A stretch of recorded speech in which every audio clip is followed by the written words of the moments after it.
నమస్తే, welcome to our channel. ప్రస్తుతం మనము సద్గురు శ్రీ వేదానంద సరస్వతి, అదేవిధంగా వేదానంద బాబాజీ అంటారు. సో ఈరోజే ఆయన కేదార్నాథ్ నుంచి రావడం జరిగింది.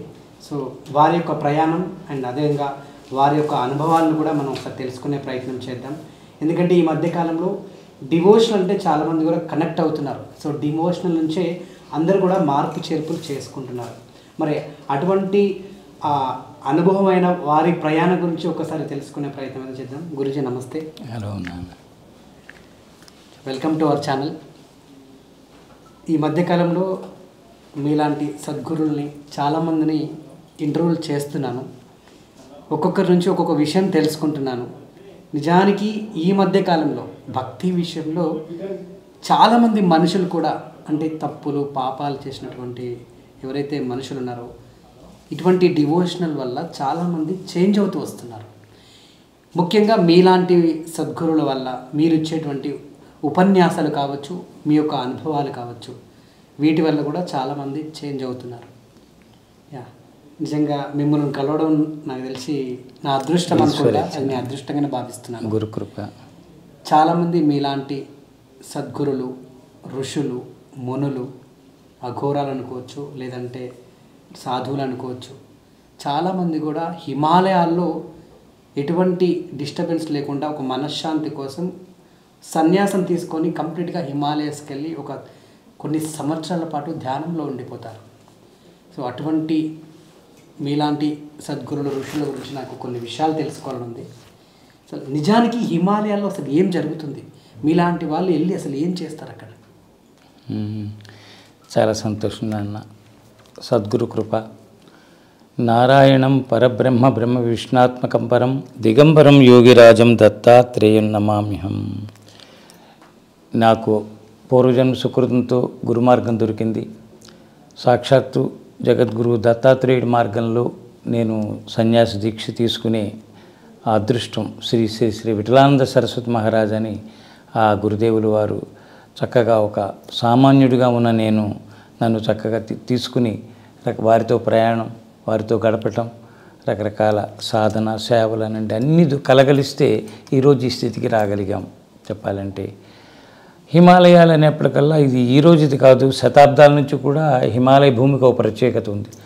రావణాసురుడి టైం నుంచి కానీ చాలా జరుగుతూనే ఉంది. అది అక్కడున్న శక్తి అనంతమే.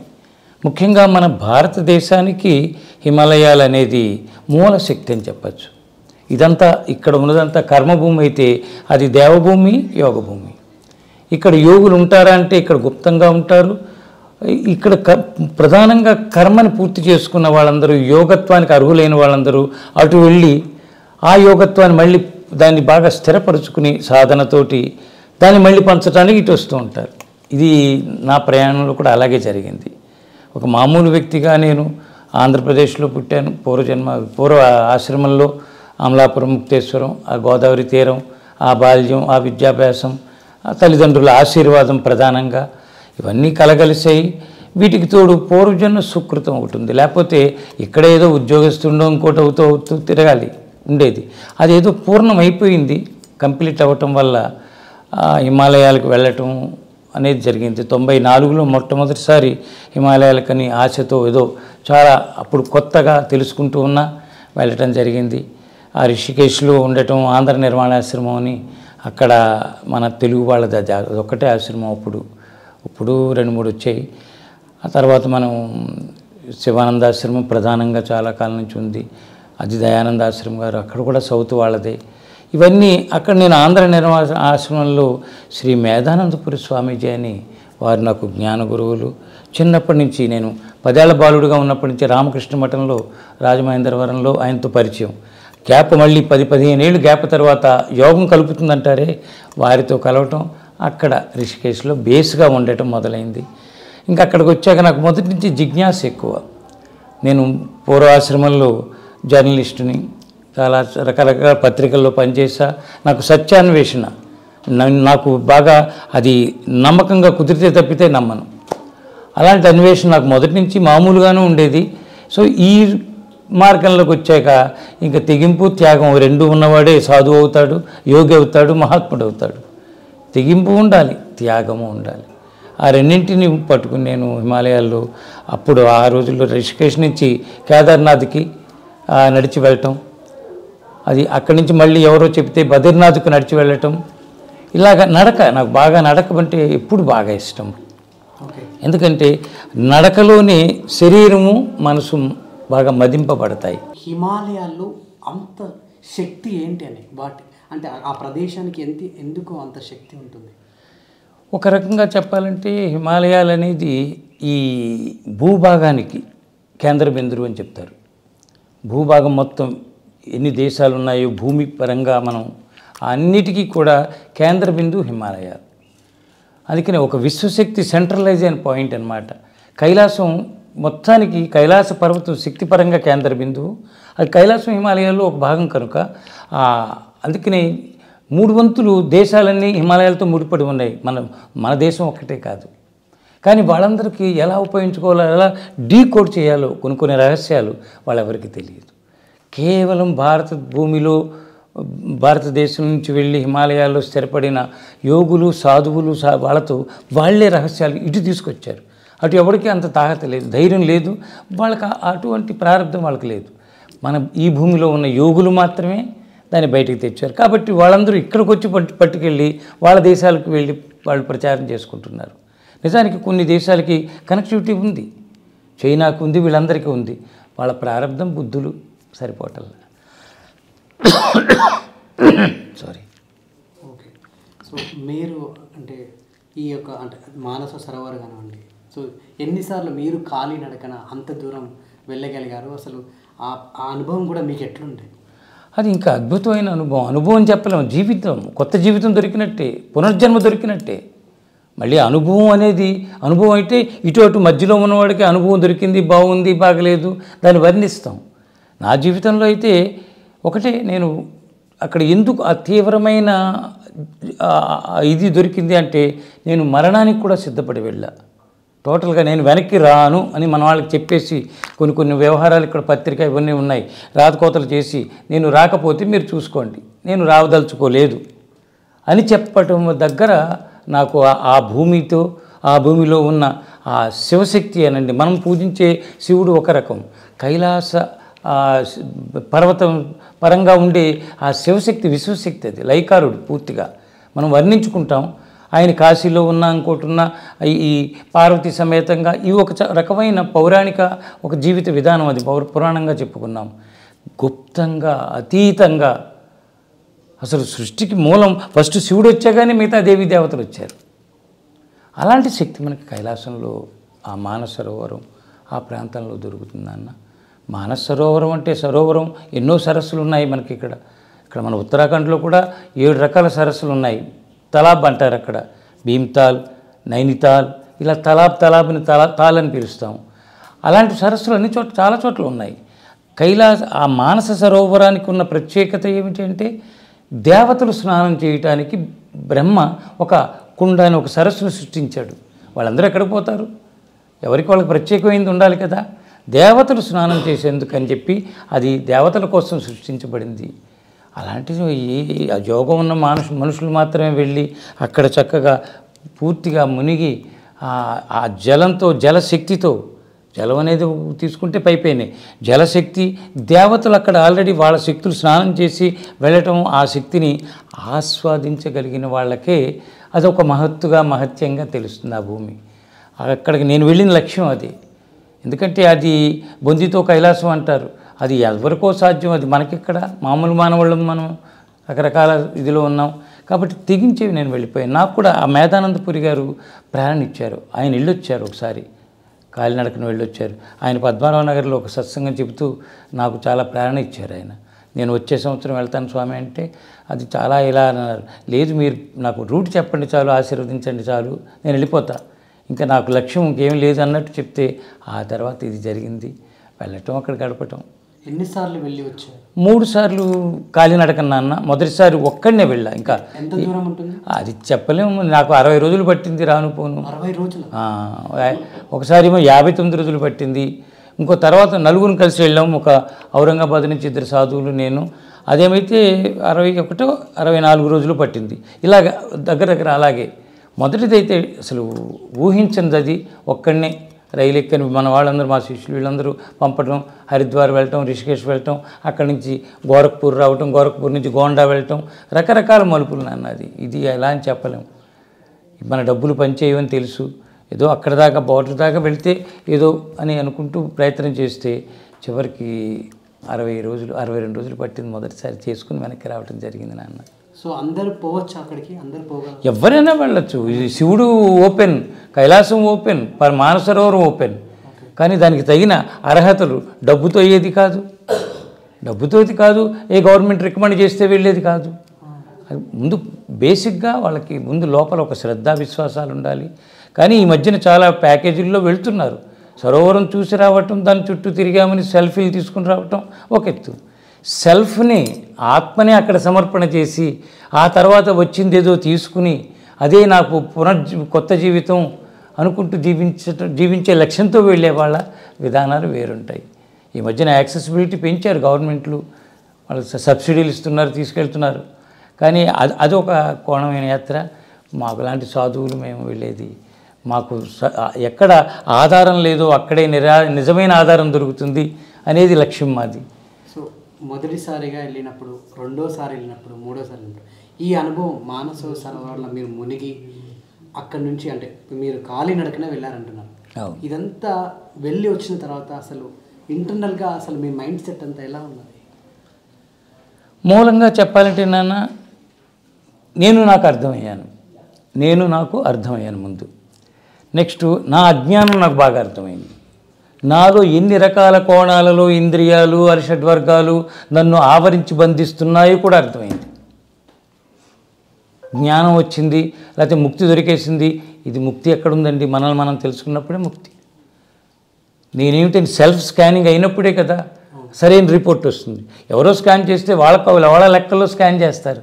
ఈ మానస సరోవరం అనేది ఏంటంటే మనల్ని మనం స్కాన్ చేసుకోవటం లాంటిది. మనల్ని మనం ఆత్మదర్శనం అంటారే, అటువంటి అనుభవాలు నా గురించి నాకు అనుభవాలు. కొండలు లెక్క పెట్టడం, కొండల రంగులు చూడటం అద్భుతం, ఆహా ఓహో అనటం అదొక ఆశ్చర్యం. మన ఇంద్రియాల పరంగా ఊహించనివి అవన్నీ కూడా. వాటితో ఎప్పుడైతే మమైక్యం అయిపోయో, వన్నెస్లోకి వెళ్ళామో, నా అనుభవం చెప్తున్నా, ఇక నాకు మరణించి పుట్టినట్టే అయింది. మళ్ళీ కొత్త జన్మ తీసుకుని వచ్చా. ఆ మానసరోవరం వెళ్ళినప్పుడు రెండో రోజు నడక అక్కడ పరిక్రమ 3 రోజులుగా చెప్తారు. అది మొత్తం 52 కిలోమీటర్లు. మంచుకి వెళ్ళొచ్చు, వెళ్ళలేకపోవచ్చు, కొంతమంది ఆగిపోతారు. అక్కడికి వెళ్ళాక కూడా గమ్మత్తులు ఉంటాయి. మరి ఇది రెండో రోజు పరిక్రమలో నాకు శివస్థలి అని ఒకటి ఎదురవుతుంది. ఆ డోల్మాల అని పైకి ఎక్కాలి మనం అక్కడికి. దానికి బిఫోర్గా అక్కడ ఏం చేస్తారంటే, నేను అంతకుముందే తెలుసుకుని ఉంచుకున్న ఇన్ఫర్మేషన్, రామకృష్ణ మఠం వాళ్ళు ఒక ఆయన ప్రణవానందాన్ని, తెలుగు ఆయన మహానుభావుడు, అమలాపురం దగ్గర ఏనుగు మహల్ అని ఉంది, అక్కడ ఉండేవారు. ఆయన శ్రీయంత్రం పెద్దది పెట్టారు. ఆయన దీని మీద రీసెర్చ్ చేసి ఇంతలావు గ్రంథం రాశారు కైలాసం మీద. ఆయన 2 ఏళ్ళు అక్కడే ఉన్నాడు, పూర్తి సమయం, వెనక్కి రావటం కాదు. మంచు మీద నడిచాడు మానసరోవరం, కొలతలు తీశాడు, లోతు వెడల్పులు తీశాడు ఆయన ప్రణవానంద గారు, తెలుగు ఆయన మహానుభావుడు. ఆయన రాసిన గ్రంథాన్ని చైనా వాళ్ళు, మన వాళ్ళు తీసుకోవాలా, చైనా వాళ్ళు సబ్జెక్టుగా తీసుకున్నారు. అంత డీప్ రీసెర్చ్ ఉంది ఆయన దగ్గర. అలాంటి ఆ గ్రంథం నేను ముందే తెలుసుకుని ఉంచుకున్నా. దానివల్ల ఈ మేధానందపురి గారు చెప్పిన విషయాలు, స్వామీజీ ఇవన్నీ చూసి నేను ఇంకా ప్రిపేర్డ్గా వెళ్ళాము. మనం అంటే చావుకు ప్రిపేర్డ్గా.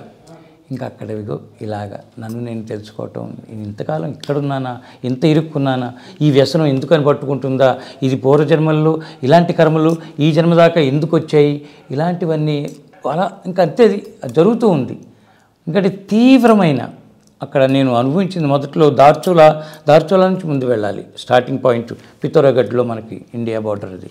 అక్కడ నేపాల్ దార్చూలా, ఇండియా దార్చూలా.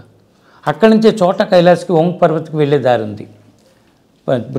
3 కైలాసాలు చెప్తారు. ప్రథమ కైలాసం, చోటా కైలాసం, మౌంట్ కైలాస్, బడా కైలాస్ అంటారు చైనా దగ్గరది. నేను ఈ 3 బాగా మదించుకున్నాను నాకు లక్ష్యంగా పెట్టుకుని. ఇంకా అది కనుక ఆ దార్చూలా నుంచి వెళ్తే అది గవర్నమెంట్ రూట్లో కైలాసానికి గవర్నమెంట్ తీసుకెళ్లే రూట్ అది. వాళ్ళ అందరినీ రిజిస్టర్ చేసి తీసుకెళ్తారు. కొంత దూరం వెళ్ళాక ఓం పర్వత్ వస్తుంది, పర్వతం మీదే ఓంకారం. లెఫ్ట్కి వెళితే చోటా కైలాస్ పార్వతీ సరోవరం ఉంది, అది టిబెట్ ఇండియన్ బార్డర్లో. అక్కడికి పెద్ద వీసాలు అక్కర్లేదు, లోకల్ పర్మిషన్ చాలు. ఈ బడా కైలాస్కి వెళ్ళనీరు. అక్కడ తాకలకోటన్ బోర్డర్ దగ్గర చైనా వాళ్ళు ఆపేస్తారు. మనకి ఆథరైజ్డ్ వీసా ఏదైనా ఉంటే తప్పితే వదలరు. మరి నా దగ్గర ఏమీ లేదు. ఎస్డిఎం దగ్గర తీసుకున్న కాగితం తీసుకున్నా. ఇంకా అక్కడ దార్చులాలో ఒక హనుమంతుడి దేవాలయం ఉంది, అక్కడే కొన్ని రోజులు ఉండిపోయాం, 4-5 రోజులు 6 రోజులు ఉండిపోయాను నేను. ఇంక ఏంటో దారి తెలియట్లే, ఎక్కడికక్కడ కొత్త వెళ్ళిపోయాను, బయలుదేరాను తప్పితే. ఏదో జనరల్ మ్యాప్ ఉంది తప్పితే అక్కడ పర్టికులర్ ప్లేస్లో ప్రతిదీ ఒక సంఘర్షణ చెప్పాలంటే. ఎందుకంటే ఎక్కడికక్కడ వాళ్ళు వెళ్ళకూడదు, ప్రమాదం, చచ్చిపోయారు అని లిస్టులు చెప్తూనే ఉంటారు అక్కడ ఆ రూట్లో. దానివల్ల అక్కడ ఉండి తర్వాత అక్కడ నాకు ఒక పెద్ద ఆయన నీమ్ కరూరి బాబా అని హిమాలయాల్లో చాలా ఫేమస్ ఆయన శిష్యుడు ఒక ఆయన, పెద్ద ఆయన 80 ఏళ్ళు, ఆయన నాకు కొంచెం హింట్ ఇచ్చాడు హనుమంతుడి పరంగా. ఆ దార్చులాలోనే ఒక నాగా బాబాని కలిశాను నేను. అలాగా ఇవి డీటెయిల్గా చెప్తే చాలా కథ ఉంది.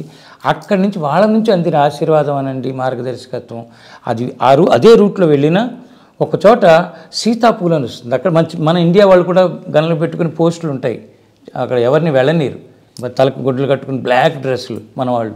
అవతల వాళ్ళు టిబెట్ వాళ్ళు, చైనా వాళ్ళు. అక్కడ సీతాపూల్ అని ఒక బ్రిడ్జి ఉంది, చెక్క బ్రిడ్జి. మెల్లిగా వీళ్ళతో ఏదో చెప్పి ఎక్కడికి వెళ్తున్నారంటే ఏదో చూపించాము లోకల్ది ఎస్డిఎం దగ్గర. కానీ అక్కడికి వెళ్ళాక చెప్పారు, నాకు ముందు ఇండికేషన్ ఇచ్చారు, మీరు అటు దాటారా ఇంకా వెళ్ళాలి, ఇది బ్రిడ్జి ఎలాగైనా దాటండి, ఎవరైనా చూస్తుంటే అక్కడ కావాలంటే అక్కడ ఉండిపోండి, అలసిపోయాను నిద్రపోతున్నానని. ఆ ఒక్క చిన్న చెక్క బ్రిడ్జి దాటితే చాలు నేపాల్లోకి వెళ్ళిపోతాం. నేపాల్లోకి వెళ్తే ఇంకా ఎవరు అక్కడ ఆపరు. అక్కడక్కడ ఆ రోజుల్లో నేను వెళ్ళి మొదటిసారి 2000 దాంట్లో సంవత్సరం కనుక మావోయిస్టులు కూడా ఉంది, వాళ్ళు ఎదురవుతారు మీకు. కుర్రాళ్ళండి చాలా రెండోసారి యాత్రలో కలిశారు వాళ్ళు, మొదటిసారి కలవాల. వాళ్ళందరూ ఆడపిల్లలు, చిన్నపిల్లలు, యూత్ అందరూ కూడా కన్నులు పుచ్చుకుని టకటక వచ్చారు. ఆ హోటల్లో ఒకటి ఉండేది, ఆ హోటల్లో కూర్చోబెట్టారు. ఈ కాగితం తీసుకొచ్చిన ఎస్డిఎం కాగితం మెల్లిగా ఇటుక కింద పెట్టేశాను, పెట్టుకుని కూర్చున్నా, ఏమీ లేదని చెక్ చేస్తున్నారు. ఇండియన్ అంటే వాళ్ళు ఒప్పుకోరు, వాళ్ళ కసి వాళ్ళకి ఇండియన్ తోటే. ఇవన్నీ దాటుకుంటూ అక్కడి నుంచి ఆ రూట్లో వెళ్తే అక్కడ మనకి లిపు పాస్ అని ఈ పక్క వస్తుంది ఇండియాలో. టాటా చెడాయ్ అని టాటా వాళ్ళు రీసెర్చ్ చేశారు ఒక యూనివర్సిటీ మీద అక్కడ హిమాలయాలు. ఆ పర్వతం ఎక్కి దిగితే డైరెక్ట్గా చైనాలోకి వెళ్ళిపోతాం. టిబెట్ చైనా ఒకటే కనుక ఆ రూట్ పట్టుకుని వెళ్ళారు 2 సార్లు కూడా దొంగతనంగా. ఆ బ్రిడ్జ్ దాటగలిగితే అయిపోయింది. ఆ పాయింట్ ఒకటి పట్టుకుని 3 సార్లు అటే వెళ్ళా. మొదటిసారి హాయిగా వెళ్ళిపోయాం. ఆ హోటల్ యజమాని మాకు అన్నం పెట్టాడు, రొట్టెలు పెట్టాడు. రెండోసారి ఆ హోటల్ యజమాని గెంటేసి మా వయసులో ఆక్యుపై చేశారు. సరే ఏదైతే అది. మూడోసారి అసలు అక్కడ ఎవ్వరూ లేరు, మూడోది ఎవరు దొరకలా. ఇంకా చిన్న విలేజ్ అది, ఆ విలేజ్ని దాటుకుంటే ఇంకా ఆ రూట్ మామూలు మనుషులు వెళ్ళే రూట్ కాదు, అంటే యాత్రికులు, గుర్రాలు వాళ్ళు వెళ్తారు. యాక్చువల్గా ఈ సామాన్ పట్టుకెళ్తూ ఉంటారు గుర్రాల వాళ్ళు. ఆ రూట్లో వెళ్ళటం జరిగింది నాన్న. అలాగే అసలు ఆకాశం కింద ప్రయాణం, పడుకోవటం, రాత్రి ఎక్కడ వేస్తే అక్కడికో ఒక స్లీపింగ్ బ్లాక్ పట్టుకెళ్ళి స్లీపింగ్ది అది పరుచుకోవటం, ఆ లోపల అది జిప్పేసుకుని అలా పడుకుని ఆకాశం చూస్తూ నిద్ర చూడు పడుకోవటం, తెల్లారిందా పరుగు తీయటం. ఆ టెంపరేచర్కు ఎట్ట తట్టుకోగలిగారు? అది పెక్యులర్. అది ఎలా ఉంటుందంటే నాన్న, ఒకసారి భగవంతుడు అనుగ్రహించాడు అనుకోండి, ఇక మనలో సిద్ధత్వం వచ్చిందనుకోండి, ప్రిపరేషన్ ఫర్ వరస్ట్ ప్రిపేర్ అయ్యామనుకోండి, ఇంకా సిద్ధపట్టడం లేదు. మొదట్లో కొంచెం అనిపించింది, ఒకటేదో కప్పుకున్నాం, మొదట్లో ఇంకొంచెం అనిపించింది, రెండోది కప్పాము. బట్టల విషయం ఒకటెత్తున్నానా, తిండి అన్ని రోజుల పాటు నేను మిక్చర్లు కొంచెం మన ఏమంటారు అటుకులు లాంటివి చేసుకుని అలాంటివి కొన్ని పట్టుకెళ్ళా. మొయ్యి లేకపోతుంటే ఒక్కొక్కటి కింద పడేసిన సమయం. ఎందుకంటే ఏ వస్త్రం తగ్గినా చాలు. ఆ ప్రయాణంలో రోజులు గడిచే కొలది బరువు ఇవి తట్టుకోవటం. ఇక్కడే మనకి ప్రిపరేషన్ అంటే కృప, మన సిద్ధత్వం. ఏదైనా అవనిద్దు, ఒకసారి తెగించిన వాడికి ఏదైతే ప్రమాదం ఏముంది. మనం మధ్యస్థంగా ఉండి మళ్ళీ వెనక్కి వెళ్ళాలి, మా ఇంట్లో ఏమైపోయారో అని ఇది తలుచుకునేవాడికి అటు వెళ్ళలేడు. ఇంకా అదే లక్ష్యం పెట్టుకున్నప్పుడు ఏదైనా సరే కానీ ఛాలెంజ్ రా. మీకు అక్కడ ఎలా ఉంటుందంటే, నాకు ముందే చెప్పారు ఆయన, కుక్కలు వస్తాయి రాత్రి సాయంత్రం అయితే. ఎక్కడికి వెళ్తే అక్కడ సాయంత్రం అవుతోంది అంటే ఇంత ముఖం ఉంటుంది, మనిషి ముఖంలాగా నల్లటి కుక్కలు వస్తాయి. ఎక్కడి నుంచి వస్తాయో తెలియదు, అలా మెల్లిగా అరుచుకుంటూ ఆ దూరం నుంచి వస్తాయి. అది కనిపెట్టి మనం జాగ్రత్తగా ఉండాలి. అక్కడే మాకు ముందు ఈయన చెప్పారు, ఇలా వచ్చింది, మేము ఇలా చేసాం, జాగ్రత్త స్వామీజీ అని. ఇంకా వచ్చాయంటే కూర్చుండిపోవటమే. మనం అసలు రివర్స్ రిటార్డ్ ఏమి ఉండకుండా కూర్చుని బ్యాగ్ పెట్టుకుని బాస్మతి వచ్చి కూర్చోటం. అవి అరుస్తూ వస్తాయి, అక్కడ దాకా దూరంగా వస్తాయి, కూర్చుండిపోతాయి, ఏమి చేయి. అదే మనం పరిగెట్టినా ఇంకోటన్నా వేసేస్తే వాడికి దొరికేది తక్కువ మాంసం, మంచి వెరైటీ, అందులో ఇండియన్ మాంసం దొరికిందంటే వదులుతాయా? సో ఆ రకంగా ముందు కూర్చుండిపోయాం అంతే. నిజానికి కూర్చోవడానికి ధైర్యం కావాలి. అది వస్తుందా, కొడుతుందా, కొట్టదా, కరుస్తుందా, కరవదా? ఎందుకు కరవదు? మనకు తెలిసినంత వరకు ప్రతి కుక్క కరుస్తుందనే కదా చిన్నప్పటి నుంచి నేర్పి పడేశారు. అయినా కరుచుకోతండి అని చెప్పి అలా కూర్చుని బాబాజీ మంత్రం, మన గురు మంత్రం అలా చూస్తూ కూర్చోవడమే. అది అలా పడుకుంటూ అక్కడే కూర్చుండిపోయి మళ్ళీ పొద్దున్న 4 ఆ టైంకి ఇక్కడ వెలుతురు వచ్చేస్తుంది, 3:30-4 నుంచి విభూది రేఖల్లా వస్తాయి ఆకాశంలో. అసలు భలే ప్రతిదీ బ్యూటీ నాన్న అక్కడ. ప్రతి ఆకాశం రాత్రి ఎంత అందంగా ఉంటుందో, రాత్రి అంతా అసలు మంచి లైటింగ్, బ్యూటిఫుల్ లైటింగ్ రాత్రే వస్తుంది అక్కడ.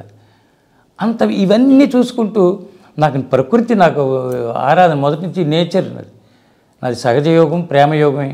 దానివల్ల ఏంటంటే అంతటినీ ఎంజాయ్ చేస్తూ వెళ్ళా. వీటిని కూడా అవి చేస్తాయి. ఎలా ఉంటుందంటే అవి చేస్తే మనం ఉండం, అవి వస్తే మనం పని మనం చేసుకోనండి. అలా అదొక ఎక్స్పీరియన్సెస్. ప్రతి ఈవినింగ్ కూడా మనం కొంచెం మ్యాక్సిమం సిద్ధపడి ఉండాలి. ఇలాంటివి చలి ఒకటి తట్టుకోవటం, ఇలాంటి వాటిని తట్టుకోవటం. నెక్స్ట్ ఆకలి క్రమేపీ ఆకలి తగ్గిపోయింది. అది విచిత్రం. ఇంత ఏదైనా ఒకసారి తింటే మళ్ళీ నెక్స్ట్ డే ఈవినింగ్ దాకా అసలు అక్కడ అమ్మేవాళ్ళు లేరు, దుకాణాలు లేవు. అది భగవంతుడి ఏర్పాట్లు. అక్కడ ఒక టెంట్ హౌస్, హోటల్ లాంటివి చిన్నది పెడతారు. వాళ్ళు ఈ గుర్రాలు వాళ్ళు వచ్చి తింటారు, శనగలు, బఠానీలు. అక్కడ మాంసం వేలాడ కడతారు, ఇలా పీకటం, అది ఉడకబెడతాడు, కాలుస్తాడు, పెట్టి పడేస్తాడు, తినేసిపోతున్నారు. మనమేం చూడగలం? వాటిని అది చూస్తేనే భయం వేస్తుంది. ఇంకా మెదలకుండా ఆ మూల కూర్చోవటం, కాసేపు బయట తిరగటం, చీర పడగానే లోపలికి వెళ్ళటం, ఆ పూట గడిపి తెల్లవారుజామున పారిపోవాలి. వాళ్ళు శనగలు పెడితే అమ్మాయి మరి ఆకలిగా ఉంది, వాడు ఏదైతే ప్రసాదం అనుకోవటం, కాస్త ఎలా అనుకుని మనం గురుమంత్రం చూసి తినేయటమే. అలా గడుపుతూ వెళ్ళటం జరిగింది నాన్న. అక్కడ క్రమేపీ అది అడ్జస్ట్ అయిపోతుంది బాడీ. నువ్వు అన్నట్టు అక్కడ పైకి వెళితే అక్కడ మనం -21 degrees డోల్మాల అనే చోట, అది చాలా చాలా కష్టమైన హైట్ అది. సో అక్కడ డోల్మాల అనే ప్రాంతంలో చాలామంది చనిపోయారు. వెదర్ తట్టుకోలేక. ఒకటి ఆక్సిజన్ ఉండదు. ఎందుకంటే క్రమేపీ మనం నేపాల్ దాటాము బోర్డర్ నుంచే, ఇంకా గ్రీనరీ ఉండదు, మొక్కలు, చెట్లు, ఆకులు కనిపించవు, పచ్చదనం క్రమేపీ తగ్గిపోతుంది. చిన్న ఆకులు ఉంటాయి అక్కడ, మొక్కలు దుబ్బుల్లాగా, అవి కేవలం ఈ జడల బర్రెలు ఉంటాయి కదా, వాటికి ఆహారం అది తప్పితే ఇంకేం ఉండదు. ఇంకా మనిషికి ఆక్సిజన్ దొరకదు. దానివల్ల చాలామంది చనిపోతారు నాన్న. పాపం హార్ట్ పట్టుకుని వాళ్ళకి ఆల్రెడీ ఉంటే అక్కడ ఎక్స్ట్రీమ్ అవుతుంది. వాటర్ ఇంకా ఐసు నీళ్ళే, జరని మంచునీళ్ళే, అవి దాచుకుని తింటాం. ఏదో ఈ ఏజెంట్ల ద్వారా వెళితే వాళ్ళు కొంచెం ముందే పోసిస్తారు, గ్లాసుల్లో పోసుకుంటారు, వెళ్తూ ఉంటారు. కూల్ డ్రింకులు అవి దగ్గర పెట్టుకుంటారు, రెడ్ బుల్ అని, ఈ ఆక్సిజన్, ఇవి ఎనర్జీ డ్రింక్స్ పెట్టుకుంటారు. ఇప్పుడు వాళ్ళు మా బొట్టి వాళ్ళకి అప్పుడైతే మాకు అవి ఏమీ తెలియవు. ఇప్పుడు ఇవి లేవు. అప్పుడు 2000లో అసలు ఇలాంటి హోటల్స్ లేవు, టెంట్ హౌస్ లేవు, ఏం లేవు. దానివల్ల అందులో వెళ్ళే రూటు మామూలు మట్టి రూటు, కొండలు ఎక్కి దిగటం అదే. కాబట్టి ఇంకా ఎక్కడ జరణి నీళ్లు దొరికితే మహాప్రసాదం అనుకోవటం, పట్టుకోవటం, ఒక గంట ఆపుకొని ఆ చల్లదాన్ని కాస్త ఊదుకుంటున్నదో తాగటం, వెళ్తూ ఉంటామే. అంతకంటే ఇంకో మార్గమే లేదు. సో అందులో మునిగి వచ్చినాక నిజంగా ఒక మానవుడికి అన్న మార్పు చేర్పులు జరుగుతాయా మానస సరోవరం వెళ్ళి వచ్చినాక? యాక్చువల్గా మానవుడు మనిషిగా వెళితే అవ్వదు నాన్న. మనిషి భక్తుడిగా వెళితే, సాధకుడిగా వెళితే, ఒక గురువు అనుగ్రహంతో శిష్యుడిగా వెళితే అవుతుంది. మామూలు మనిషిగా స్టైల్గా ఫ్యాషన్గా వెళ్ళాడు అనుకోండి, చూశాను వచ్చాను అంతే. అదే ఒక సాధకుడై శిష్యుడు గురువు దగ్గర నేర్చుకుని, వెళ్ళు నాన్న సాధించుకో సుఖీభవ అని ఆయన ఏదైనా ఇది ఇచ్చి ఆశీర్వాదం ఇస్తే అవుతుంది. లేదు, శరణాగతిగా పరమ భక్తుడే, సద్భక్తుడు, సత్శిష్యుడు, 2 స్థితులు భక్తి మార్గంలో. ఈ సత్యాన్ని పట్టుకుని వెళ్ళిన వాడికి ఖచ్చితంగా మార్పు నాన్న. సో మానస సరోవరంకి వెళ్ళడానికి మీకు ఎన్ని ఆటంకాలు ఎదురైనాయి, కానీ ఎన్ని అద్భుతాలు ఎదురైనాయి, ఎన్ని అద్భుతాలు చూసి అదే చెప్పేది కాదు. నేను ఇలా మీతో మాట్లాడటమే పెద్ద అద్భుతం. చెప్పాలంటే ఇలా నేను వచ్చి కూర్చుని మీ ముందు మాట్లాడుతూ, నిన్ను భగవంతుడు ఈ పూట నా దగ్గరికి పంపటం, వెళ్ళి కలిసి ఇంటర్వ్యూ చేయనైనా ఆయన ఒకడు వచ్చాడు, వేదానందని, వాడు మన కైలాసం బాగా తిరిగాడు, వాడి బాగా యోగం ఉంది అని చెప్పి ఎవరో నేను పంపితే ఈ పూట కలవటమే గొప్ప అద్భుతం. అంతకంటే ఏం చెప్పమంటావు? ఎందుకంటే ఏది ఆశించి చేసేది కాదు, ఊహించి చేసింది కాదు. ఈ మధ్యకాలంలో చాలామంది ఇక్కడ సోషల్ మీడియాలో అసలు దేవుడే లేడు, దేవుడు ఉన్నాడు అనేది మీ యొక్క భ్రమ. అసలు ఎందుకు మొక్కుతున్నారు మీరు? పిచ్చి జనాలు, పిచ్చోళ్ళు అని చెప్పేసి ఈ మధ్యకాలంలో చాలా వైరల్ అయ్యాయి సోషల్ మీడియాలో. ఓకే, మీరు చూసిరో లేదో. లేదు, నాకు అసలు నిజానికి దేవుడు ఉన్నాడు అనడానికి మీరేం చెప్తారు? దేవుడు ఉన్నాడని చెప్పడానికి అదే చెప్పా ఇందాక. ఉన్నాడు కాబట్టి మన ఇద్దరం కలిసాం. ఒక కెమెరా లాంటి ఒక వస్తువు తీసుకొచ్చావు, నా ముందు పెట్టావు, రికార్డ్ చేస్తున్నావు, దాన్ని మళ్ళీ ప్రపంచంలోకి పట్టుకెళ్తున్నావు, ప్రపంచంలో మళ్ళీ కొంతమంది వింటున్నారు, మళ్ళీ ఈ స్వామిజీ ఎక్కడని అడుగుతున్నారు. ఇదంతా దేవుడి యొక్క విశ్వవ్యాపకత్వం, తన శక్తి వ్యాపకత్వం. నీ ద్వారా, నా ద్వారా, ఇలా కొంతమంది వ్యక్తులు, స్వాముల ద్వారా దేవుడు ఉండటానికి చాలా ఆధారాలు ఉన్నాయి. లేడన్న వాడికి కూడా వాడి పరంగా వాడికి ఆధారాలు ఉన్నాయి. పిచ్చివాడు వాడు ఆధారాలను పట్టుకోక, ఇక్కడ ఆధారాలను మేము పట్టుకుని జీవిస్తున్నాం కనుక నేను ఇలా ఉండటమే ఆధారం చెప్తున్నాను కదా. నేను చాలామంది నాస్తికులు ఈ మధ్యకాలంలో అసలు దేవుడే లేడు, అసలు అనవసరంగా టైం వేస్ట్ చేసుకుని బండరాయిలకు మొక్కుతున్నారు, ఆ శిలాలకు, విగ్రహాలకు మొక్కుతున్నారు, మీరు ఒక పిచ్చి జనాలని చెప్పేసి వాళ్ళకి ఇష్టానుసారంగా వాళ్ళు మాట్లాడుతున్నారు. ఓకే, సో నిజంగా మీ అనుభవంలో ఇలాంటి అంటే చాలామంది ఇటువంటి వాళ్ళు ఉంటారు, వాళ్ళకు మీరు ఏం సమాధానం చెప్తారు? నిజానికి లేడు అనడానికి, లేడు అనటం చాలా అవసరం నాన్న. లేడనేవాడు ఉండటం వల్లే ఉన్నాడనేవాడు ఇక్కడ తయారవుతున్నాడు. ఖచ్చితంగా చెప్పాలంటే నెక్స్ట్ వాడు లేడనేవాడిని కూర్చోబెట్టి కాసేపు నాన్న అమ్మ నాన్న ఉన్నారా అని అడుగు. లేకపోవటం ఏంటి? మరి వాడు దేవుడు అవరా? ఎలా పుట్టావు నువ్వు? నీకు నరకమైంది, గుండెపోటు వచ్చింది, చచ్చిపోతున్నా, పిచ్చెక్కిపోయావు, ఇంకా అయిపోతుంది అన్నప్పుడు మోసుకు తీసుకెళ్ళి ఎక్కడో ఒక చోట పడేశారు. ఆడెవడో తెల్ల బట్టలు వేసుకుని ఒక ఆయన స్టెథోస్కోప్ పెట్టుకుని వచ్చాడు, ఒక ఇంజెక్షన్ ఇచ్చాడు, లేచి కూర్చుని మళ్ళీ ఇంటికి వచ్చావు. ఆయన దేవుడు కాదా? గుర్తిస్తే అంతటా అందరూ దేవుళ్ళే. గుర్తించిన వాడికి వాడే శత్రువు, వాడిని వాడే భ్రమల్లో ఉంచుకుని భ్రష్టుడవుతాడు. ఓకే, మీరు అన్నట్టు దేవుడు మన లోపల ఉన్నాడు, మనం తల్లిదండ్రులు చూసుకుంటున్నాం. మరి దయ్యం ఎవరు? దేవుడికి మరో కోణం దయ్యం. నువ్వు దయ్యానికి బయటపడితే అది నెగిటివ్, దానికి ప్రేమిస్తే అదే నీకు దేవుడు అయిపోతుంది. మేమందరం దయ్యాలతో ప్రయాణం చేస్తున్న వాళ్ళమే. ఎవరు దయ్యాలు? ఇందాక అన్నావే దేవుడు లేడనేవాడు కూడా మాకు దయ్యం లాంటి వాడే, వాడిని కూడా ప్రేమిస్తున్నాం.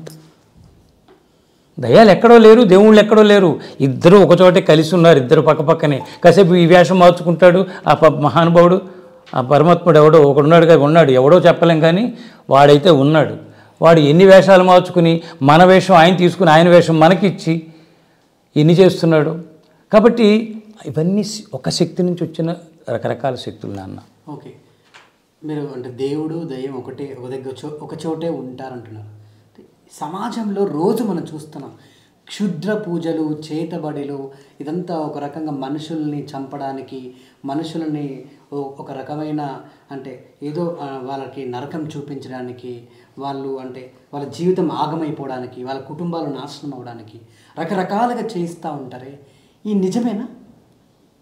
చేయటం నిజమంటే నేను చూడలేదు, నువ్వు చూసావు కాబట్టి అంటే మనం చూస్తుంటాం కదా న్యూస్లలో. అది చూసావు కాబట్టి నిజమేనా అంటే ఉన్నారు అక్కడ. చెప్పాక ఇందాక రెండు రకాలు. ఇప్పుడు దశమా విద్యల్లోకి వెళ్ళాం. తీవ్రమైన సాధన అంటే పరిపూర్ణమైన శక్తిని పొందుతారు వాళ్ళందరూ. ఇప్పుడు ఉదాహరణ చెప్తా. ఒక పేదవాడు కష్టపడి 1000 తర్వాత 1,00,000 సంపాదించుకున్నాడు. హఠాత్తుగా వాడి ప్రయత్నం కలిసి వచ్చి వాడికి ఉన్న శక్తిని, అంతఃశక్తిని వాడుకుంటే కోటీశ్వరుడు కూడా అవుతాడు. కోటీశ్వరుడు అయ్యాక ఆ 1,00,00,000 రూపాయలని డబ్బు కట్టలు వచ్చేసాయి, 1,00,00,000 రూపాయలు నావి అని కోటీశ్వరుడు దాన్ని తాగటానికి వాడతాడా, వ్యభిచారానికి వాడతాడా, దానానికి వాడతాడా, వాడు తన బంధువులకి సహాయం చేస్తాడా, లేకపోతే వీళ్ళందరికీ కాదని దేవాలయాలు కట్టిస్తూ సాధువుల దగ్గరికి వెళ్ళి అయ్యా మీరు సర్వసంగ పరిత్యాగులు, మీరు డబ్బు పిచ్చి లేదు మీకు, ఇదిగో నేను తెచ్చా, మీరు పెట్టండి, అన్నం వండించండి, పెట్టండి, మా వల్ల కాదు అని అలా వాడతాడా ఆ 1,00,00,000 రూపాయలు? అలాగే ఈ తీవ్ర శక్తులు వచ్చినప్పుడు ఆ మార్గంలోకి వెళ్ళినప్పుడు ఎలా ఉపయోగిస్తారనేది వాళ్ళది. ఎవరు ఎలాంటి క్షుద్రం వాడినా, మరొకటి వాడినా అవతల వాడు సత్శిష్యుడు, సద్భక్తుడు, పరమాత్మ నమ్ముకుంటే ఏదీ తగలదు. కాదంటారా? వాడి ప్రారంభంలో ఉంటే వీడి ద్వారా కొన్ని ప్రక్షాళనలు పొంది వాడు ఏదో ఒకటి పొంది మళ్ళీ లేచి మళ్ళీ ఏదో ఒక రోజున వాడు శుద్ధత్వమై మళ్ళీ బయటకు వస్తాడు. ఎవరిని ఎవరు భగవంతుడు అనుమతి లేకుండా ఏది చెయ్యలేరు. మంచి చేయలేరు, చెడు చేయలేరు. ఇది నా ఎరుక నాన్న. చేస్తూ ఉంటారు, ఒక్కొక్క వర్గం ఉంటారు. మనం రోడ్డు మీదకి వెళ్తే జేబులు కొట్టేవాడు ఉంటాడు, ఇంకోటి చేసేవాడు ఉంటాడు, రకరకాల ఆ బస్సులో ఎక్కుతూనే ఉంటారు. అదే బస్సులో నీ జేబు కొట్టలేదంటే ఆలోచించు, వాడు ఏదో అక్కడ కారణం.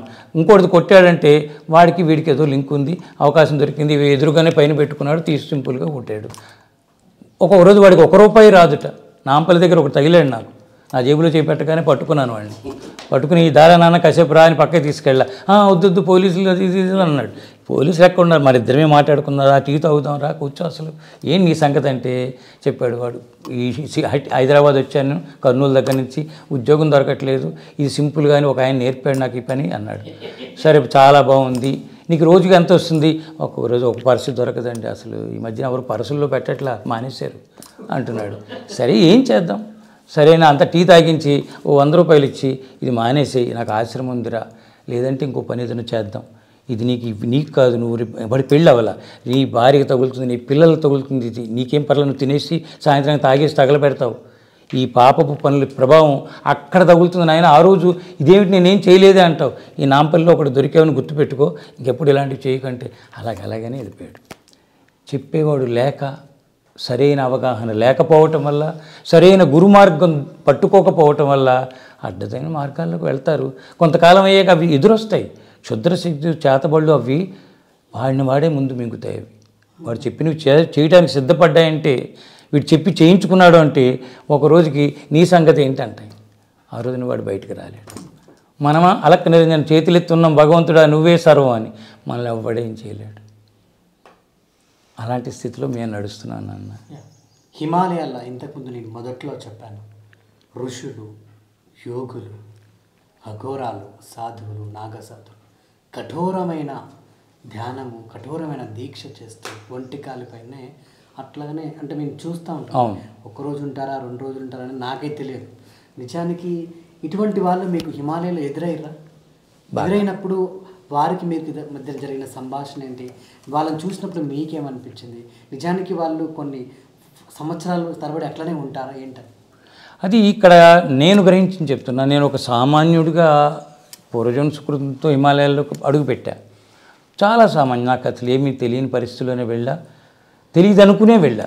ఒకవేళ తెలిసింది అనుకున్నది కూడా క్లీన్ చేసుకుంటేనే అక్కడ ఏదైనా పొందగలం. తెలుసు అనుకుంటూ ఎక్కడికి వెళ్ళినా ఏం పొందలేం మొట్టమొదటిది. సో నేను అలాంటి వాళ్ళని ఒక్కొక్కరిని చూస్తూ వారితో గమనించటం. కొంతమంది బయటికి చెప్పరు, దగ్గరికి రానియరు, నీకు అనవసరం అంటారు అడిగితే ఏదైనా. నువ్వు అన్నట్టు ఇప్పుడు నువ్వు అడుగుతున్నట్టు నేను జర్నలిస్ట్ లాగే లోపల దాగి ఉన్నాడుగా నాలో ఒకడు, వాడినే వాడుకునేవాడిని. ఏంటిది, అది ఎలాగా, ఇది ఎలాగా అని. చెప్పిన వాళ్ళు చెప్పారు, చెప్పని వాళ్ళు అది. ఎక్కడ నేను గమనించింది ఏంటంటే, ప్రతి ఒక్కరూ ఒక ప్రత్యేకమైన కార్యం కోసం, లక్ష్యం కోసం వెళ్తారు. అక్కడ వాళ్ళ అభ్యాసాలు వేరు. నువ్వు అన్నట్టు ఒంటికాల మీద ఉన్నా, లేకపోతే 2 చేతులు రోజంతా అలాగే పెట్టుకుని ఉంటారు. కొంతమంది దించరు అసలు కిందకి. అలాగ ఉన్నవాళ్ళు రకరకాలు ఉంటాయి. విన్యాసాలు వేరు, దైవపరమైన సాధనలు వేరు. అవి కొంతమంది ఆ క్రియలు చేస్తూ ఎప్పుడో దాని నుంచి ట్రాన్స్ఫర్మేషన్. చాలామంది అంతర్ముఖ సాధనలు ఎక్కువ ఉన్నాయి నా అదృష్టం కలిసిన వాళ్ళు ఎక్కువ మంది. నెక్స్ట్ ఓపెన్గా హిమాలయ సాధువులందరూ కుల్లాగా ఉంటారు, రహస్యం ఉండదు.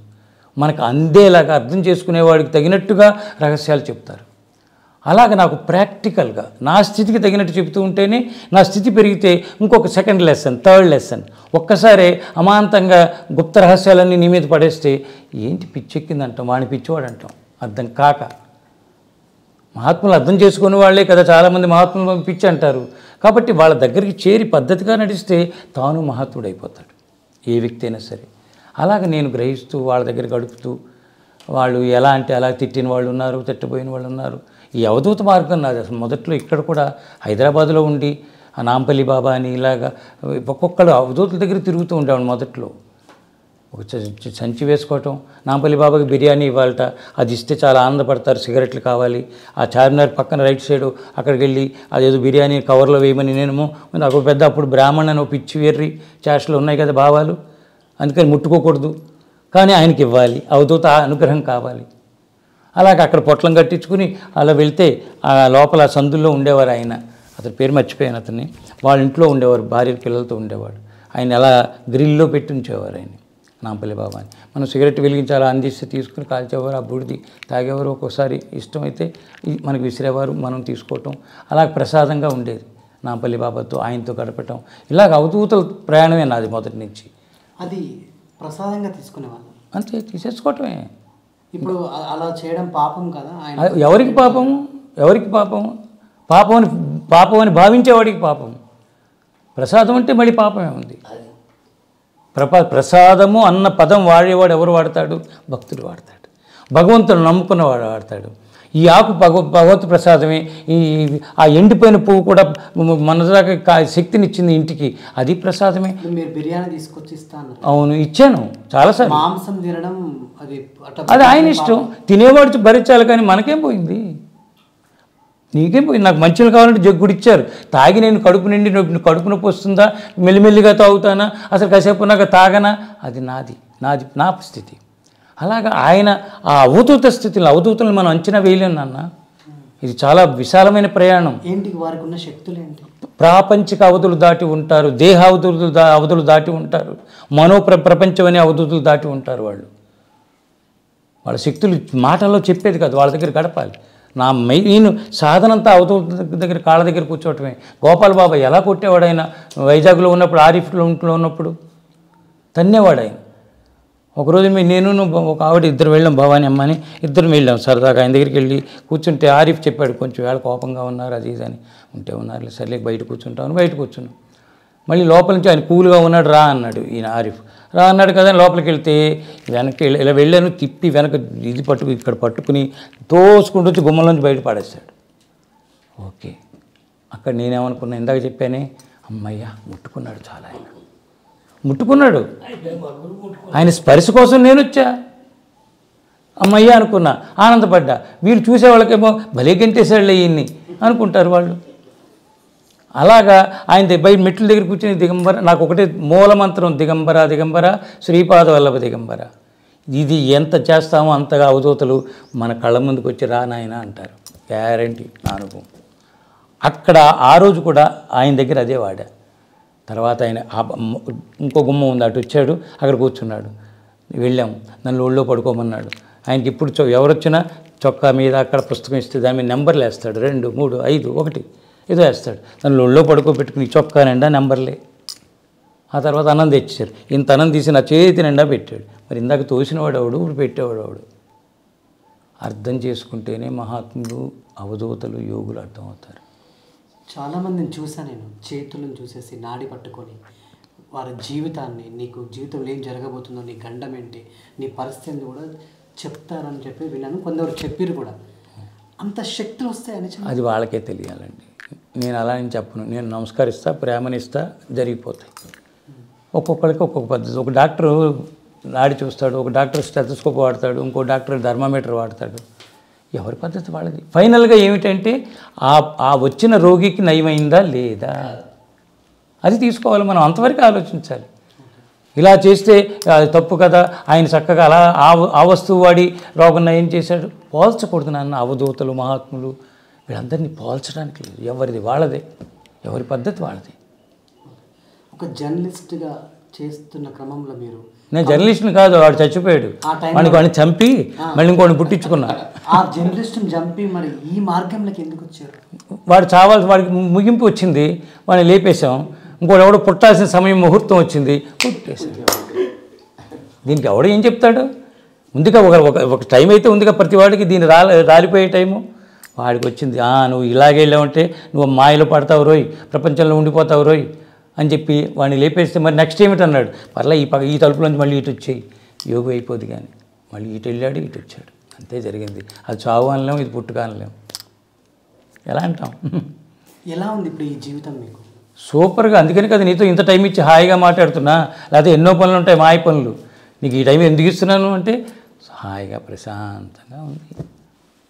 పరమహంసతత్వంలో జీవించడం అంటే గురువుల కృపతోటి దాన్ని మించింది లేదు నాన్న. అంటే స్ట్రైట్గా ఒకటి అడుగుతానండి, నేను రాగానే వచ్చి మీ కాళ్ళు మొక్కాను అంటే అది దేవుడు చేయించాడా మరి నాకు అనిపించిందా నాకు తెలియదు.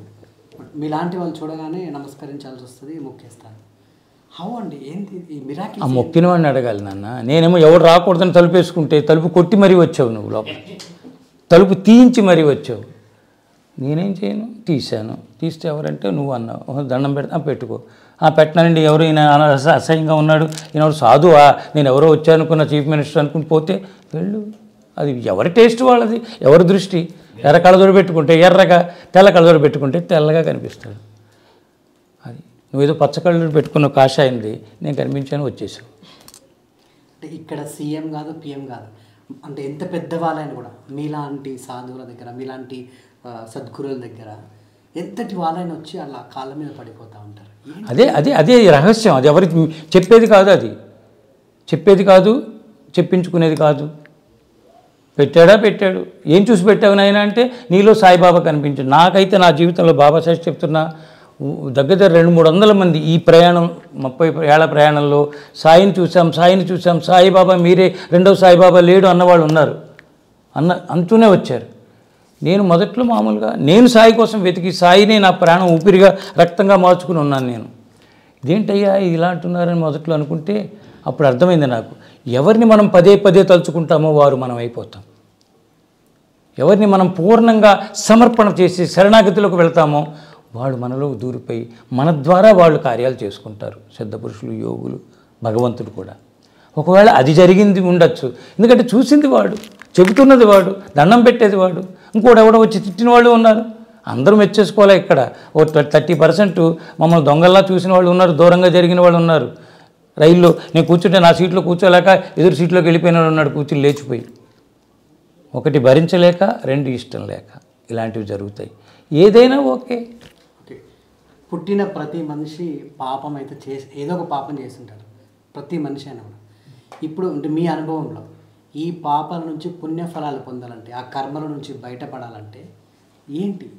ఒకటి చెప్పనా నాన్న, ఎవరు పాపం చేయట్లా, పుణ్యం చేయట్లా, వాళ్ళకి మిగిలిన కర్మలు మోసుకుంటున్నారు, కర్మలు తీర్చుకుంటున్నారు. అది ఇంకొకరికి అపాయం అయితే, ఇంకొకరికి అపాయం అయితే అది పాపం అని అంటున్నాం. తప్పదు. అక్కడ మాంసం కొట్టి పెట్టుకున్నాడు, ఒక వ్యక్తిని పెట్టుకుని రోజుకి 34 జంతువులను కొట్టి కాల్చి 100 గ్రాములు కేజీ అమ్ముకుంటూ సాయంత్రానికి అడుగులు పట్టుకెళ్ళి పిల్లల ఫీజులు కట్టుకుని అక్కడ ఏదో చేసుకుని అన్నం తెచ్చుకుని బియ్యం కొనుక్కుని తింటూ ఆ పిల్లల్ని పోషించుకుంటూ సమాజంలో ఆ సంసారాన్ని అమ్మయ్య అనుకుని బతుకుతున్న వాళ్ళు లేరా? కానీ మరి మాంసం కొట్టే ఎందుకు పెట్టుకోవాలి? ఇంకో షాపు, పాన్ షాప్ పెట్టుకుని కొంతమంది, వీడెందుకు అలా చేశాడంటే వాడి ప్రారంభం. అది ఎక్కడో అక్కడ వాడు కనుక పాపం చేస్తున్నాను అని భావనతో కొంచెం ఒక పరిశీలనతో చేస్తే అది మెల్లిగా బయటపడగలడు. చాలా బాగుంది, ఇంకో 100 జంతువులు చంపాలి, ఇంకో 2 బిల్డింగ్లు కట్టాలంటాడా? దేనికైనా పరాకాష్ట ఒకటి ఉంటుంది నాన్న. ఎదురు చెప్తుంది, జీరో చేస్తుంది, మళ్ళీ ఫ్రెష్ లైఫ్ స్టార్ట్ చేయాల్సింది. ప్రతిదానికి ఒక పరాకాష్ట ఉంది. అందుకని పాపం పుణ్యం అంటానికి లేదు. చేయనండి. పాపం పెరిగితే ఏదో ఆ 100 తప్పులు చేసిన తర్వాత లిస్టు రాశాడు శిశుపాలుడు, రాస్తాడు ఒక్కడేస్తాడు, ఇంకా అయిపోతుంది. కొంచెం భగవంతుడు ప్రేమ స్వరూపుడు కనుక కొన్ని కర్మలు నువ్వు కర్మగా చేస్తున్నావా, కర్మ నేనే చేస్తున్నావా, అక్కడిక్కడ లెక్కలు వేస్తారు.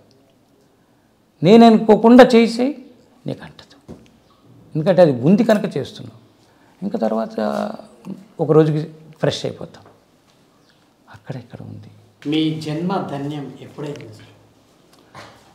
నా జన్మధన్యం ఈ క్షణంలో కూడా అవుతోంది. ఎందుకంటే ఈ ప్రశ్నను నేను ప్రశ్న వేసుకున్నప్పుడల్లా అంతర్ముఖంగా మన దృష్టిని లోపలికి మళ్లించినప్పుడు జన్మధన్యం మొదలవుతుంది అన్న. అంటే నేను అనేది ఏమిటి? అసలు నేను జన్మధన్యం ఎప్పుడవుతుందంటే మనల్ని మనం తెలుసుకున్నప్పుడు. ఈ బాహ్యం నుంచి, ఈ బాహ్యం అశాశ్వతం, నా లోపల అసలైన సత్యం ఉందని మన దృష్టి మన లోపల అంతరాలకు వెళ్ళినప్పుడు ఈ సంబంధించిన ధన్యత్వం మనకు అర్థమవుతుంది. ఎందుకంటే బయట ఎన్ని ఉద్ధరించినా, ఎన్ని చేసినా మనల్ని మనం ఉద్ధరించుకోకపోతే అది జన్మ సాఫల్యం కాదు, ధన్యత మనకు దొరకదు నాన్న. అందుకని ఎప్పుడైందని నువ్వు అడిగావే, ఇంకా అవ్వలేదు, అవుతూనే ఉంది. ఇంకా ఎంతో ఉంది పొందటానికి, జరుపుకోవడానికి. మీ యొక్క బ్రాహ్మణత్వానికి పరీక్ష ఎప్పుడు మొదలైంది? బ్రాహ్మణత్వానికి పరీక్షలు చాలాసార్లు మొదలయ్యి, చాలా నాకు 10-15 ఏళ్ళ నుంచే అవుతూ వచ్చాయి. ఎక్కడికి వెళ్ళినా అది పరీక్ష ఉండకుండా ఏదైనా మనలో స్థితి మారదు కనుక కైలాస యాత్రలో కూడా నాకు ఒక చోట ఒక నాగాబాబా దగ్గరికి వెళ్ళటం, ఆయన రమ్మనటం, కూర్చోమనటం, ఆ తర్వాత కొన్ని చేపలు నన్ను కడిగి తెమ్మనటం, మళ్ళీ నేను కాదనలేదు, ఆలోచిస్తుంటే పక్క అతను వెళ్ళి కడిగి తీసుకొచ్చాడు. అతను కడుగుతూ ఉన్నాడు, మళ్ళీ ఈయన వెళ్ళి నువ్వు పట్టుకురా అనటం దగ్గర అంటే కొంచెం బ్రాహ్మణత్వం ఒకటి నాలో చెప్పాలంటే బ్రాహ్మణత్వం చిన్నప్పుడే పోయింది, కానీ ఎక్కడో అక్కడ కొంచెం ఉంటుంది కనుక ఆ వైదిక సాంప్రదాయం నాకు ఉంది కనుక వైదిక కుటుంబంలో పుట్టడం వల్ల అప్పుడప్పుడు ఎదురొస్తూ ఉంటాయి కొన్ని సందర్భాల్లో. అది ఏదైనా తీవ్రంగా అయినప్పుడు అక్కడ నాకు ఆయన దగ్గర నాకు అది ఎదురైంది. మళ్ళీ ఆయన ఇచ్చాడు, ఆ గుడ్డ పట్టుకొని వచ్చా లోపల ఇంక ముట్టుకోకుండా పట్టుకొచ్చి ఆయనకి ఇస్తూ ఉన్నాను. గిన్నెలో వెయ్యి అన్నాడు, అక్కడ నీళ్లు పోసి వేడి చేస్తూ నీళ్ళు వెయ్యి అనగానే వేస్తున్నా, దులిపటమే కదా ఏం ముట్టుకోను కదా అనుకున్నా. అందులో వేస్తే ఒకటి కింద పడింది, కొన్ని అందులో పడ్డాయి, ఒకటి కింద పడింది, ఇంతంత ఉన్నాయి అవి కింద పడింది, తీసి అందులో వెయ్యి అన్నాడు. అక్కడ పరీక్ష. అంతవరకు పైపైన ముట్టుకున్నా. మా చేపల మార్కెట్లోంచి వెళ్ళిపోతూ ఉంటాం పక్క నుంచి. నేను రాజమండ్రిలో చదువుకున్నప్పుడు జాంపేటలో పక్కనే చేపల బజారు అంతా ఉండేది, పెద్ద మార్కెట్. ఒక్కోసారి ఆడుకుంటూ ఆ మార్కెట్లో తిరిగేవాళ్ళం, ఆ దుకాణాల మధ్య నుంచి వెళ్ళేవాళ్ళం. కానీ మనం ఏం తినమో చూసి పరిగెట్టడమే అటు. అది అలాగ అంతవరకు చూసాం. ఇంకా దాన్ని తీసి అందులో వేయాలి అనుకున్నప్పుడు నా పక్కన ఉన్న వ్యక్తి తీసి అందులో వేయటం, అతను వేయటం జరిగింది. సరే అది అమ్మయ్య అనుకుంటూ వచ్చా అన్నీ కూడా. అంటే ఆ తర్వాత ఇంకా తిందాం అన్నాడు ఆయన, ముగ్గురం కలిసి తిందాం, అది ఆకుల్లో పెట్టండి, నేను ఆకులు తెచ్చి వడ్డించు, ముగ్గురం తిందాం అన్నాడు. అక్కడ నాకు మళ్ళీ పరీక్షలా అనిపించింది. ఎందుకంటే చూడగలను, నా పక్కన ఉన్నవాడు కావాలంటే తీసుకొచ్చి పెట్టగలను కూడా, అంతవరకు కూడా చేయగలం. మనం అలవాటు లేనిది, దాని వైపు దృష్టి లేనిది, ఇష్టం కాని దాన్ని చేయాలంటే పరీక్ష అవుతుంది ఏదైనా సరే, బ్రాహ్మణమే కాదు. కాబట్టి అక్కడ ఇంకేంటి ఎలాగా అనుకుని కళ్ళు మూసుకుని ఇంక తినేద్దాం, ఇంకా తప్పదు. ఒక నాగాబాబా అంటున్నారు, ఇంక ఇదొక సిచ్యువేషను. మరి పరీక్షకు నిలబడకపోతే ఉత్తముడు ఎప్పుడవుతా? నేను ఇలాంటి వికారాలకు లొంగిపోయి భయపడినవాడు వాడు అతీతుడు అవ్వలేడు, ఆత్మోద్ధరణ కూడా అవ్వదు. ఇంకా శరీరం పరిమితిలో ఉన్నట్టే వాడు, అసహించుకున్న దేనిని ద్వేషిస్తే. ఇంకా అక్కడ తినేద్దాంలే అని ఇంకా కళ్ళు మూసుకుని చూడాలి. మరి చూడకుండా అది ఎక్కడ పెట్టాడో ఆకు తెలియదు నాకు. కళ్ళు తెరిచి చూస్తే అక్కడ ఆయన వడ్డింది వేసినవి చేపలే. అది నాకు చేపలు కాకుండా ఒక దుంప ముక్కల్లాగా ఆ పళ్ళెల్లో ఆ ఆకులో ఉన్నవి దుంప ముక్కల్లాంటివి అయిపోయి, చేప లేదు అక్కడ. మరి దాన్ని ఎలా అనాలి? అందుకనే మనం సిద్ధపడి శరణాగతిగా నీ ఇష్టం తండ్రి, ఈరోజు నువ్వు ఈ క్షణంలో పరీక్షగా ఇది తినమంటావా, నువ్వు ఇలా చేయమంటావా, నిన్ను నమ్ముకుని చేస్తున్నా, నాకు ఇష్టమై నేను చేయటల్లా అని అనుకుని ఏ పని చేసినా కూడా భగవంతుడు అక్కడ మనల్ని దగాపడినాడు. మనకి మంచిగా ఈ చెడు పని కూడా మంచి అవుతుంది, చెడ్డది కూడా మంచిగా మార్చేస్తాడు. అలాంటి పరీక్షలు నేను నెగ్గుతూ వచ్చాను నాన్న. మీ గురువులు మీకు అంటే ఈ యొక్క బోధనలో కానివ్వండి, ఈ యొక్క అంటే సాధనలో కానివ్వండి, మిమ్మల్ని పెట్టినటువంటి పరీక్షలు కొన్ని మాతో పంచుకుంటారా? అంటే చాలా ఉన్నాయి నాన్న. చాలా వాటిలో పరీక్షలు అంటే ఒక పని చేయమంటారు, చేయటం మొదలుపెట్టాక కంగారు పెడతారు, కంగారు పెట్టి ఇంకా ప్రతిదానికి ఏదో ఉంటుంది, దానికి ఆ పని చేయటం ఆలస్యమైనా సరే ఇంకా నువ్వు చేయలేవు, నీ కర్మంతే, నువ్వు వేస్ట్లే అనేయటం, వాళ్ళు నిందించేయటం, అప్పటికప్పుడే నిరాశ, ఇలాంటివి ఆ గజిబిజులు నాకు పెద్దవి ఎదురు కాకుండా ఆ గజిబిజులు ఎదురైపోయేవి. వాళ్ళేమో చేసిపోతే కుదరదు, నువ్వు అది సాధించి రావాలని చెప్పటం, నేను అక్కడికి వెళ్తే నా వల్ల కాకపోవటం, ఈయనకి నేను చేయలేనని చెప్పలేను, అది సాధించలేను. ఇలాంటి వాటి మధ్యన పరీక్షల్లో కొంచెం నేను సతమతమయ్యి ఇక నీ ఇష్టం తండ్రి అని ఏదైతే నేను అక్కడికి వెళ్ళి నాకు ఇంతవరకు ప్రయత్నం చేశాను, నా టోటాలిటీ నేను ఇచ్చాను, అవ్వలేదు, ఏం చేయమంటారో చెప్పండి. ఓడిపోయాను అంటే ఓడిపోయాను, గెలిచాను అంటే గెలిచాను, ప్రయత్న లోపం నా దగ్గర నుంచి జరగలేదు. కావాలంటే మీరు ఇంకా చేయాలంటే ప్రయత్నం చెప్పండి, ఎలా ప్రయత్నం చేయాలో మళ్ళీ ప్రయత్నిస్తా, నేననేది ఇక్కడ శూన్యం అయిపోయింది అని చెప్పినప్పుడు ఇక గొడవ లేని స్థితి. అలాంటి పరిస్థితులు ఎదురవుతూనే ఉంటాయి. కొన్నేమో గురువులు డైరెక్ట్గా పరీక్షలు పెడతారు, కొన్ని మనం వెళుతున్నప్పుడు మనకు తెలియకుండా అహంకారంతో లేకపోతే ఏదో మన సొంత సంకల్పాలతో పనులు చేసినప్పుడు ఎదురొస్తాయి. అవి గురువుల పరీక్షలే మనం అనుకుంటాం, ఈ గురువు అది వీడెవడో అనుకుంటాం. గురువు రకరకాలుగా పరీక్షిస్తారు, డైరెక్ట్గాను ఇండైరెక్ట్గా కూడా. మీ యొక్క అనుభవంలో చాలామంది కూడా ఇప్పుడు ఉన్న అంటే యంగ్ జనరేషన్ అంటే ఇప్పుడు ఉన్నటువంటి కాంపిటీషన్ కానివ్వండి, కొంచెం పడడము, నా వల్ల కాదు, ఇక నా పని అయిపోయింది, ఇక నేను చేయలేను, ఇలాంటి వాళ్ళకు మీ యొక్క అనుభవంలో వారికి మీరు ఎలా బోధిస్తారు? వారు ముందుకు వెళ్ళాలంటే.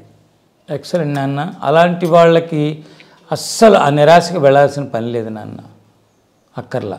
సరిగ్గా కొంచెం చైతన్యంగా ఆలోచిస్తే, లేదు అనుభవ జ్ఞానం పొందిన వాళ్ళు మహాత్ముల దగ్గరికి వెళ్ళినా, వాళ్ళ దగ్గరికి ఒకళ్ళ దగ్గరికి వెళ్ళి వాళ్ళు ఏదైతే నిరాశను పెంచుకున్నారో వాళ్ళ పాదాల దగ్గర ఆ నిరాశను పెట్టేయమని చాలు. చెప్పుకోవాలి, పంచుకోవాలి. ఏదైనా సరే పంచుకుంటే చాలా సమస్యలు తీరుతాయి. మహాత్ములు ఉన్నది ప్రపంచంలో ఎందరో ఎన్నో కోణాల్లో మహాత్ములు ఉన్నారు. ఎక్స్పీరియన్స్డ్ మెచ్యూర్డ్ సోల్స్ ఎంతోమంది ఉంటారు. అందుకని ఎవ్వరు నిరాశపడకూడదు. నిరాశపడ్డాడు అంటే తనను తాను బలహీనుడిగా మార్చుకోవటం. ప్రతి ప్రాబ్లంకి పరిష్కారం ఉంది నాన్న. సమాజంలో పరిష్కారం, సమాధానం లేని ప్రశ్న లేదు ఇక్కడ. కనుక వెంటనే ఏదొచ్చినా పంచుకోవాలనుకోవటం చాలా అవసరం నాన్న. కొన్ని స్నేహితులతో పంచుకోవటం, కొన్ని తల్లిదండ్రులతో పంచుకుంటాం, కొన్ని తల్లిదండ్రులతో కూడా చెప్పుకోలేనివి చాలా ఉంటాయి. అక్కడే మహాత్ములు, గురువులు, యోగులు ఉన్నారు. వారు ఓపెన్లో ఉంటారు. ఎలాంటిది చెప్పినా కూడా వారు సౌహృదయం తీసుకుని చక్కగా ఆదరించి ధైర్యంగా ఉండి నేనున్నాను అని చెప్పే సద్గురువులు ఇప్పటికీ ఉన్నారు నాన్న.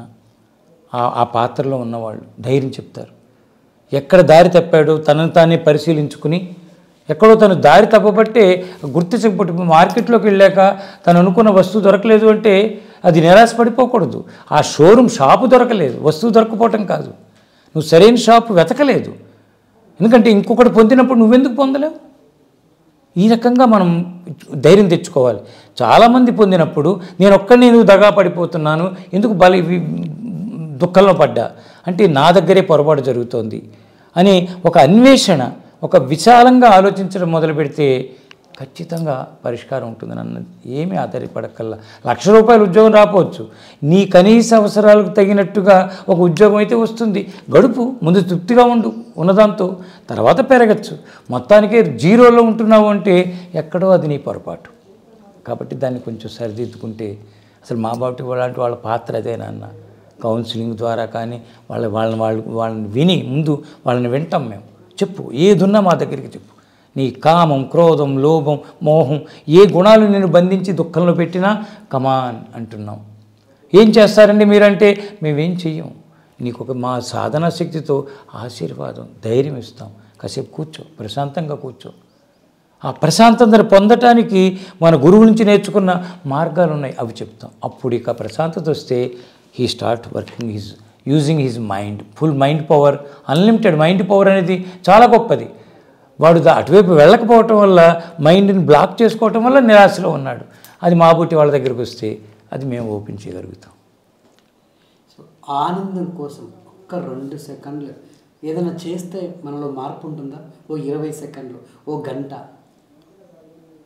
ఓ రోజు. ఆపు, ప్రశ్న ఆపితే అది ఎట్లా? ఖచ్చితంగా ఉంటుంది. ఖచ్చితంగా ఉంది నాన్న.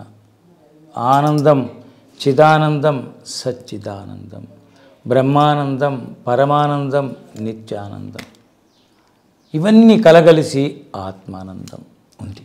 మార్గాలు ఉన్నాయి. ఎలా అంటే కూర్చుంటే అవుతుంది అది. ఇప్పటికప్పుడు చిలక ప్రశ్నలో చెప్పేది కాదు. ముందు ఆసన సిద్ధి, కళ్ళు మూసుకోవటం, వెన్నెముక భాగం నిటారుగా ఉంచుకోవటం, ఒక చక్కటి భైరవ ముద్ర, మరొక చిన్ముద్ర, జ్ఞానముద్ర పెట్టుకుని కూర్చోవటం, ప్రశాంతంగా ముందు కూర్చోవటం నేర్చుకోవాలి. శరీరం కూర్చోదు, ఎంతసేపు తిరుగుతూ ఉంటుంది. 5 నిమిషాలు ఇక్కడ ఉంటుంది, ఇలా ఉంటుంది, ఇదేదో ఉంటుంది. ఇవన్నీ స్థిరపరిచి హాయిగా ప్రశాంతంగా కూర్చుని చిరునవ్వుతో విత్ లవ్ అండ్ లైకింగ్ హాయిగా నన్ను నేను ప్రేమిస్తున్నాను, నా స్థితి చాలా హాయిగా ఉంది, ఇంకా పెరగాలి నేను అని ఆ ఇన్వర్డ్ జర్నీ, అంతర్యాత్ర మెల్లిమెల్లిగా చేస్తూ ఉంటే ఖచ్చితంగా ఒక మెట్టు ఉంది, అక్కడ చేరుతాం. అక్కడికి దానికి ఇంకా కుదరలేదు. ఒక్కసారి కళ్ళు మూసుకుని ఎలా ఉండాలంటావా? ముందు ఓంకారాన్ని ఒక 10 నిమిషాల పాటు చక్కగా శ్రద్ధగా కూర్చుని, సుఖాసనంలో ఏదేదో నొప్పులు వచ్చేలా కాదు, అనుకూలంగా కూర్చుని కళ్ళు మూసుకుని ఆ ఓంకారాన్ని హాయిగా మధురంగా గట్టిగా చెప్పుకుంటూ ఆ శబ్దాన్ని వింటూ చెప్పుకోమనండి. ఫస్ట్ బేసిక్ చేంజ్ వచ్చేస్తుంది. సంఘర్షణ, అనుమానాలు, భయాలు ఇప్పుడు ఏం చేయాలి అని కన్ఫ్యూజన్లు ఇవన్నీ ఓంకార జపంతో పోతాయి ఫస్ట్.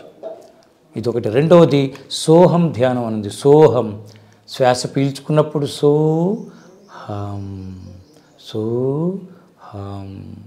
ఇది శబ్దాల పలకం, శబ్దాలని భావన చేస్తూ శ్వాసను పీల్చుకుంటూ వదులుతూ, శ్వాసతో శబ్దం, శబ్దంతో శ్వాస. ఈ రెండింటి అర్థం తెలుసుకుని సోహం అంటే I am that, I am that. ఏదైతే అతీతంగా ఉందో అది నేను, ఏదైతే ఆనందం అన్నారో అది కూడా నేనే, అన్నీ నేనే అని ఒక సెల్ఫ్ కాన్ఫిడెన్స్ని డెవలప్ చేసుకుంటూ మెల్లిగా ఆ సోహం ధ్యానం చేస్తే విత్ శ్వాసతో కలగలిపి బీజాక్షరాలు రెండు కలగలిపి ఏకాగ్రతలో అంతర్ముఖ స్థితి. ఇలాగ క్రమేపి చేస్తూ ఉంటే అక్షరం దిద్దుతూ ఉంటే అది మనకు వచ్చేస్తుంది.